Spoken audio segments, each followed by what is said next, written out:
복된 주일입니다. 오늘 주일을 통해서 저에게 주시는 하나님의 말씀은 이것입니다. 우리 안에 있는 생각과 태도가 우리의 인생의 열매를 결정한다는 것이죠.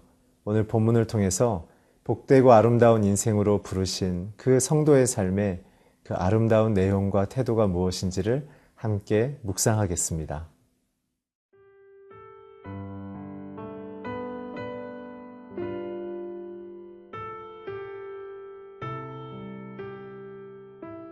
잠언 12장 1절에서 23절 말씀입니다. 훈계를 좋아하는 자는 지식을 좋아하거니와 징계를 싫어하는 자는 짐승과 같으니라. 선인은 여호와께 은총을 받으려니와 악을 꾀하는 자는 정죄하심을 받으리라. 사람이 악으로서 굳게 서지 못하거니와 의인의 뿌리는 움직이지 아니하느니라. 어진 여인은 그 지아비의 면류관이나 욕을 끼치는 여인은 그 지아비의 뼈가 썩음 같게 하느니라. 의인의 생각은 정직하여도 악인의 도모는 속임이니라. 악인의 말은 사람을 엿보아 피를 흘리자 하는 것이거니와 정직한 자의 입은 사람을 구원하느니라. 악인은 엎드러져서 소멸되려니와 의인의 집은 서 있으리라. 사람은 그 지혜대로 칭찬을 받으려니와 마음이 굽은 자는 멸시를 받으리라. 비천히 여김을 받을지라도 종을 부리는 자는 스스로 높은 채 하고도 음식이 핍절한 자보다 나으니라. 의인은 자기의 가축의 생명을 돌보나 악인의 긍휼은 잔인이니라. 자기의 토지를 경작하는 자는 먹을 것이 많거니와 방탕한 것을 따르는 자는 지혜가 없느니라. 악인은 불의의 이익을 탐하나 의인은 그 뿌리로 말미암아 결실하느니라. 악인은 입술의 허물로 말미암아 그물에 걸려도 의인은 환난에서 벗어나느니라. 사람은 입의 열매로 말미암아 복록에 족하며 그 손이 행하는 대로 자기가 받느니라.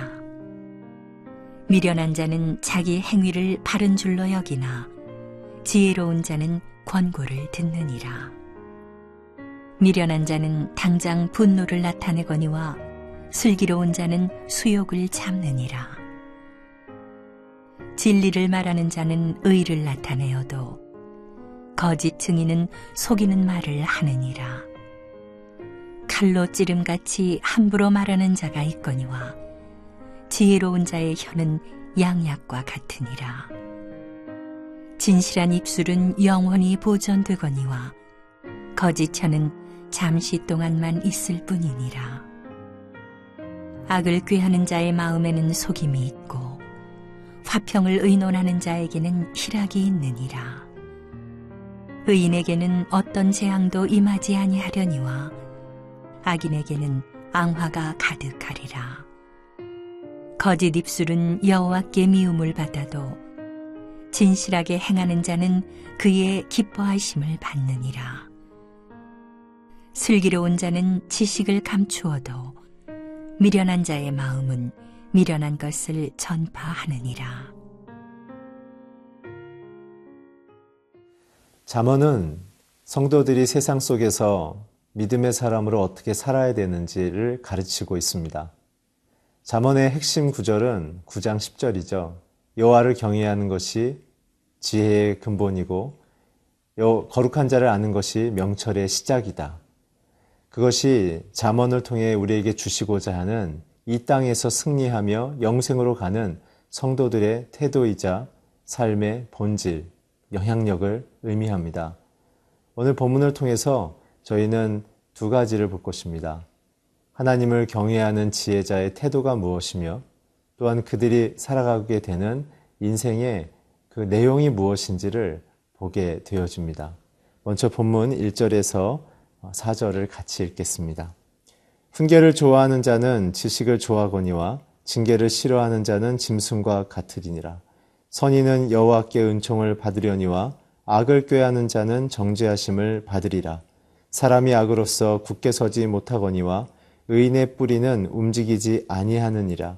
어진 여인은 그 지아비의 면류관이나 욕을 끼치는 여인은 그 지아비의 뼈가 썩음 같게 하느니라. 1절부터 4절을 통해서는 하나님을 경외하는 자, 성도들의 태도에 대해서 이야기하고 있습니다. 특별히 1절과 2절인데요. 의인의 태도는 무엇인가? 바로 하나님으로부터 오는 훈계를 기뻐하는 자들입니다. 성경은 얘기하죠. 하나님의 음성을 사모하는 자들, 그리고 하나님을 닮기를 사모하는 것이 바로 하나님을 경외하는 것이다 라는 것을 잠언은 지속적으로 말하고 있습니다. 경외란 단어는 하나님을 너무 사랑하기 때문에 그분의 갖고 있는 죄에 대한 기준으로 죄를 미워하는 것입니다. 또한 하나님의 성품을 닮아서 이 땅 가운데 작은 예수로 인생의 모든 영향력을 드러내는 것, 그것이 바로 하나님을 경외하는 자들의 실제적인 삶의 모습이자 태도인 것이죠. 그래서 그 결과로는 무엇을 얘기하냐면 2절에 보면 바로 여호와께 은총을 받는다라고 이야기하고 있습니다. 은총은 무엇이겠습니까? 그것은 하나님께서 함께 하신다. 임마누엘 하나님과 동행하는 삶을 이야기합니다. 저와 여러분의 삶의 모든 순간마다 하나님이 무엇을 기뻐하실까? 하나님이 나를 통해 무엇을 이루기를 원하실까? 이것을 통해 하나님을 어떻게 드러내길 원하실까를 생각하는 것, 그것이 바로 은총의 상태입니다. 그런 은총을 통해 우리에게 하나님은 하나님의 인정과 권능을 부으셔서 이 땅 가운데 승리케 하길 원하십니다.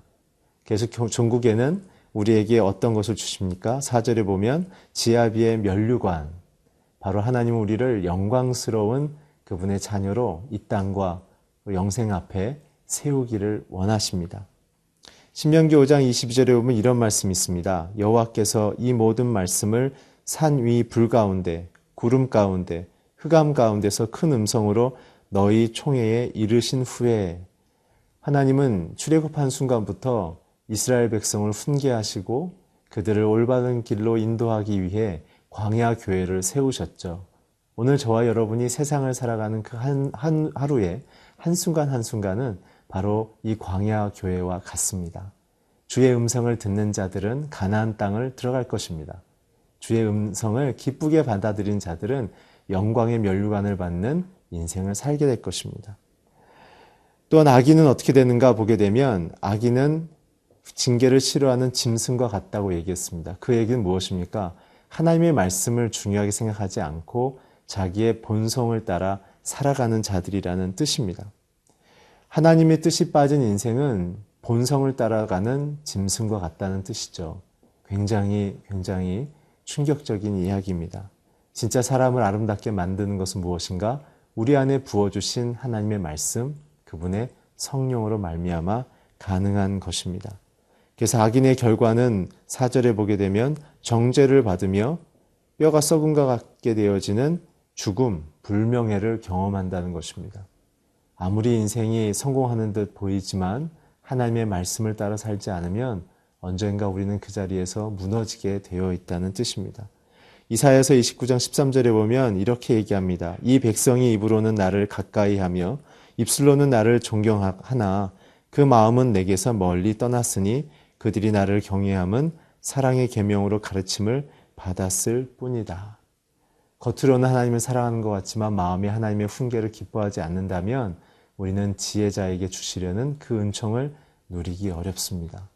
사랑하는 성도 여러분, 오늘 우리의 인생 속에 이 아름다운 지혜자의 태도를 통하여 하나님이 주시는 은총과 면류관을 누리는 복된 하루가 되기를 주님의 이름으로 축복합니다.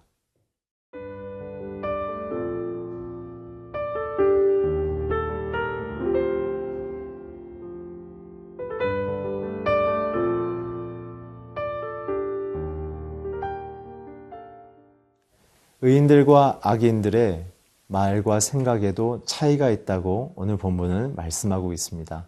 우리 본문의 5절부터 8절까지 함께 읽으시겠습니다. 의인의 생각은 정직하여도 악인의 도모는 속임이니라. 악인의 말은 사람을 엿보아 피를 흘리자 하는 것이거니와 정직한 자의 입은 사람을 구원하느니라. 악인은 엎드려져서 소멸되려니와 의인의 집은 서 있으리라. 사람은 그의 지혜대로 칭찬을 받으려니와 마음이 굽은 자는 멸시를 받으리라.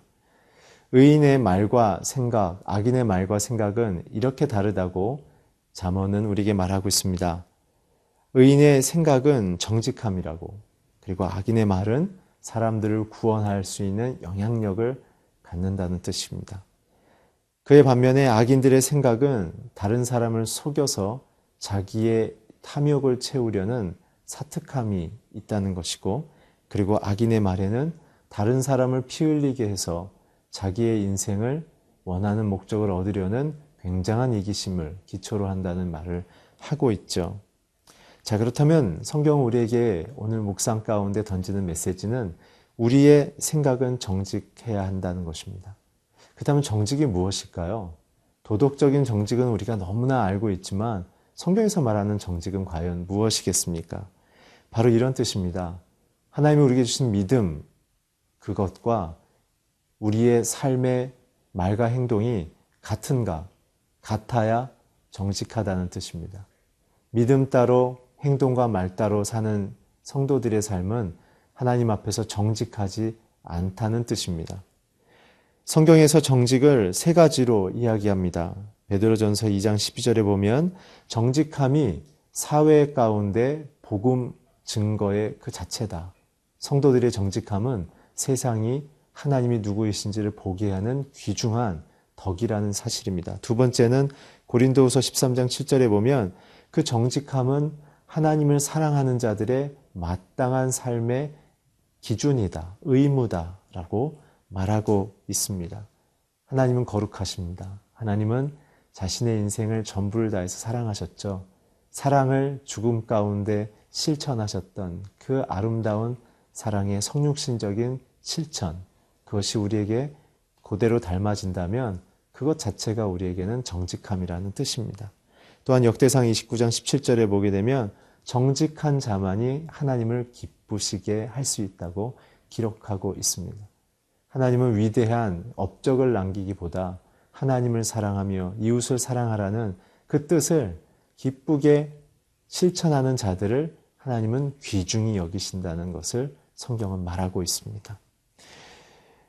결국 정직은 세상 속에서 믿음대로 살 것을 방해받고 공격받아도 그 모든 대가를 지불하면서 기쁘게 그 길을 가는 것, 사도 바울의 고백처럼 내가 사나 죽으나 그리스도의 이름과 복음을 위해 살겠다고 얘기했던 그 믿음의 고백처럼 살아가는 것이 정직인 것입니다. 우리의 가정 속에, 우리의 직장 속에서 영웅적인 믿음의 사람을 살아가는 것보다 우리에게 가르치신 사랑을 베풀며 나누며 사는 것이 진정한 정직한 인생이란 것이죠. 이렇게 살려면 어떻게 해야 되겠습니까? 디모데후서 3장 15절에 보면 성경은 능히 너희로 그리스도 예수 안에 있는 믿음으로 말미암아 구원에 이르게 하는 지혜가 있게 한다고 말씀하셨습니다. 정직해질 수 있는 유일한 방식은 우리에게 지혜가 되어지는 바로 하나님을 알아가는 것이 된다는 것입니다. 그렇게 된 사람들의 영적인 사회적인 열매가 무엇인가? 8절에 보면 칭찬을 받겠다고 이야기합니다. 성도님들 그리고 하나님을 사랑하는 자들의 영적인 실천은 반드시 사회적인 칭찬으로 열매 맺게 되어져 있습니다. 계속해서 10절부터 12절까지는 그렇게 세상을 사랑하는 성도들이 어떠한 태도로 살아가야 되는가? 바로 성실함입니다. 10절부터 10절까지 함께 읽겠습니다. 의인은 자기의 가축의 생명을 돌보나 악인의 긍휼은 잔인이니라. 자기의 토지를 경작하는 자는 먹을 것이 많거니와 방탕한 것을 따르는 자는 지혜가 없느니라. 악인은 불의의 이익을 탐하나 의인은 그 뿌리로 말미암아 결실하느니라. 하나님을 경외하는 지혜자들의 사회적 태도는 한탕주의가 아니라 성실함이라는 것입니다. 자기의 노력 속에 베푸실 하나님의 은혜를 기대하는 것, 그것이 바로 성실함입니다. 그 성실함의 모델은 바로 여호와 하나님이시죠.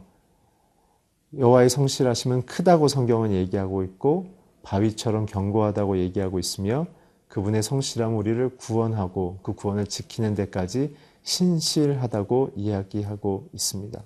또한 성도들의 성실함에 대한 하나님의 결과에 대해서는 갈라디아서 6장 9절에 보면 선을 성실히 행하면 때가 되면 거두겠다고 얘기하고 있습니다.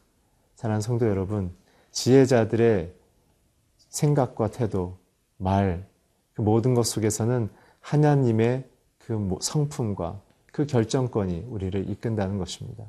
오늘 저와 여러분의 인생 속에 이런 복된 삶의 열매가 맺혀지기를 주의 이름으로 축원합니다. 기도하겠습니다. 하나님, 우리의 태도가 하나님의 훈계를 기뻐하게 하시고 우리의 말과 생각이 정직하게 하여 주시옵소서. 그래서 주님이 주시는 영광스러운 인생을 살게 하여 주시옵소서. 예수 그리스도의 이름으로 기도했습니다. 아멘.